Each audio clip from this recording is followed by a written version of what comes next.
You want that sweetness in your relationship, and you gotta work at it. Alright, that's it. I'm done, guys. Hey, this is over.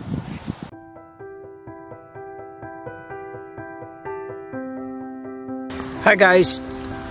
I'm not an expert on marriage, but I do have a couple things that will work for everyone. The first thing is, a man has got to learn to die to himself, and that's not easy, and it may not be successful all the time, but you got to die to yourself, and that means that you need to put her first. There are situations when you're going to want to do something, and she's going to want something done right away, and you got to stop and think, what's more important, the marriage or what I'm about to do? Chances are you can probably take care of whatever later anyway. So there are things that she's going to ask you to do, and you're going to have to die to yourself. I don't know any other way to put it. It's not comfortable, it's irritating, it's frustrating, but it pays off. It has a big payoff. You wouldn't understand. You won't, until you experience it, you don't know what I'm talking about. But number two is, you need to tell her that you love her all the time, even when you don't feel like you love her. They never get tired of hearing that. Never. And if you get in the habit of doing it every day, it'll be easier. But that's the second thing. Number three is, you need to put up with some things, compromise. Some things will get on your nerves.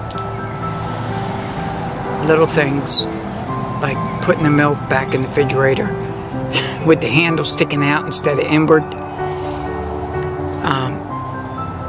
You know, things on the back of the toilet. It could be anything. Everyone has unique things. And you tell her a couple times, and, you know, it doesn't happen. And that's it, the end. You live with it. It's not that big a deal, if you really think about it. And, okay, listening to your wife is important. Most women love to talk, and they love to give details in their talking. They don't cut to the chase. They don't get to the point. They like explaining something to you. And you have to learn to be still and listen. Make sure you're listening too, because if you're not listening, it don't work. But if you're listening, it's amazing how much they think that you care about them. And it's hard.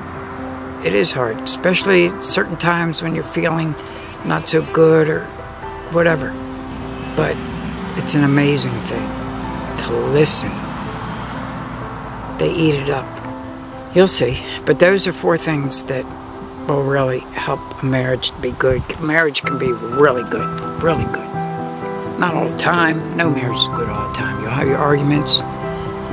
But marriage is sweet. It doesn't have to be a drudgery. It doesn't have to be. You don't have to get divorced. You don't have to split up. You don't have to find somebody else. All these things. So, like I said, I'm not an expert, but I know these things work. And they're important. If you want a good relationship, have your wife your best friend. And one more thing. I'm not very good at this, but sometimes just the attitude and the tone of your voice when you're asking for something or explaining something is important. Just the attitude. Just, you know, what can I say? A gentle answer turns away wrath, you know? That works every time too, so. But anyway, that's it. You want that sweetness in your relationship. And you gotta work at it. But it's worth it. It's worth it. Alright, that's it. I'm done, guys. Hey! Yeah, I'm closing. This is over. I'm going back to doing what I want. Okay.